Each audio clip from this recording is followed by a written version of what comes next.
Ali, moi quand Déjà, Ali, il faut comprendre quelque chose. Moi, j'ai vécu dans les bidonvilles. J'ai eu mon BPC avec mention bien quand j'étais à Saint-Lois. Où ça? À Saint-Lois. Saint-Lois, c'est où? C'est à Benjavi, c'est dans la liste d'ailleurs des coins qu'on doit déguerpir. Mais Saint-Lois, c'est rien quand tu compares à Tofiato, où j'ai eu mon Doug. Tofiato, c'est l'enfer. Je dis, les heures les plus dures de la journée, faut pas vouloir aller aux toilettes dans la journée. C'est infernal. Quand tu rentres dans ta douche, tu ressors plus malade. On est obligé d'attendre les nuits pour aller à la mer, parce que c'est bord de mer, pour se laver, pour faire nos bains. On doit vous poursuivre, vous avez pollué. Peut-être, mais c'est pour dire dans quel état de désespoir sont les gens qui s'y trouvent. Il y a des bandits, il y a des prostituées, il y a des gens qui gagnent de l'argent, peut-être 10% de cette population. Mais les 90% de ceux que vous voyez là, ils n'ont pas le choix. Ils n'ont vraiment... Parce que ce que j'ai vécu en état à Saint-Lois, ce que j'ai vécu en état à Tofiato, même dans le pire de mes cauchemars, je n'ai pas envie de le revivre.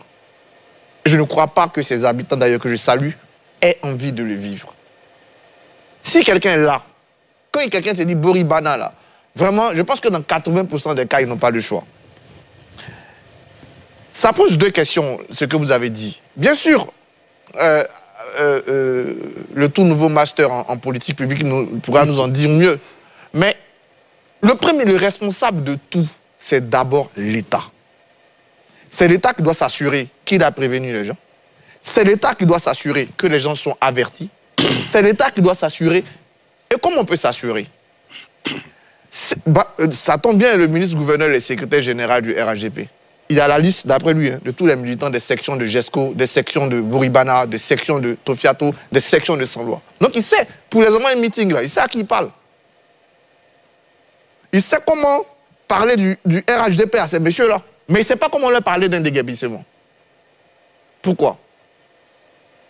C'est de la co-construction. C'est du débat qui doit s'installer entre le responsable public et la personne qui doit être déguerpie.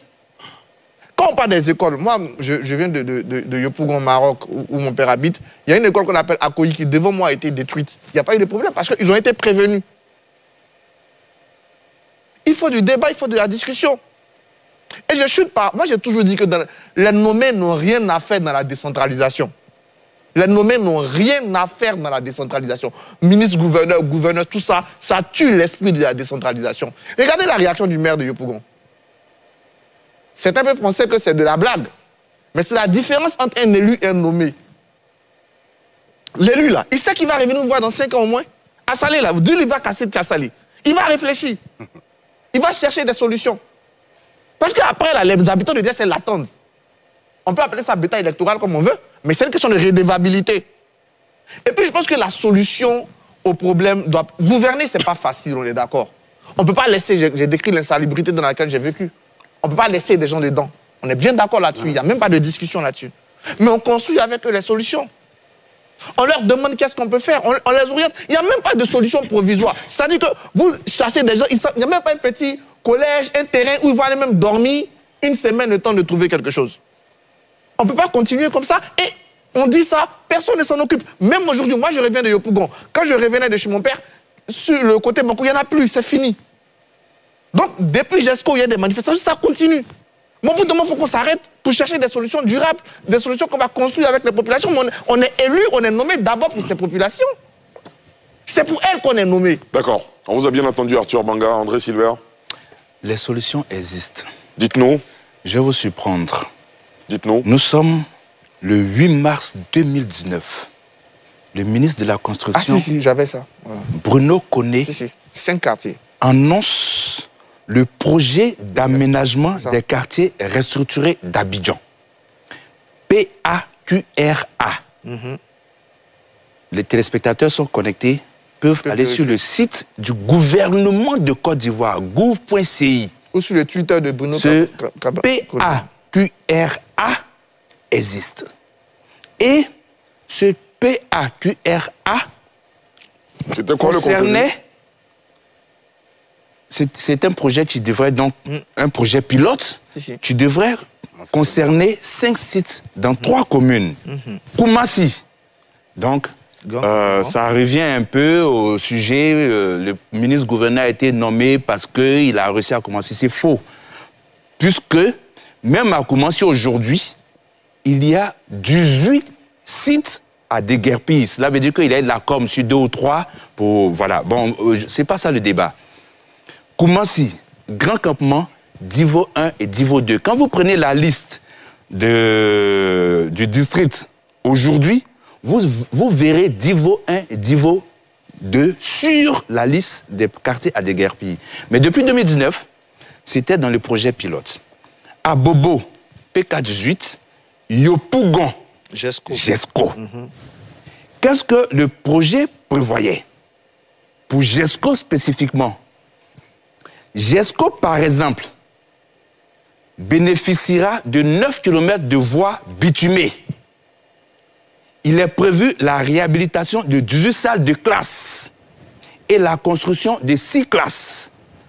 Entre autres infrastructures, ce quartier aura 2 terrains de sport, des ouvrages de drainage et un centre de transfert des ordures ménagères. C'est un projet du gouvernement de Côte d'Ivoire.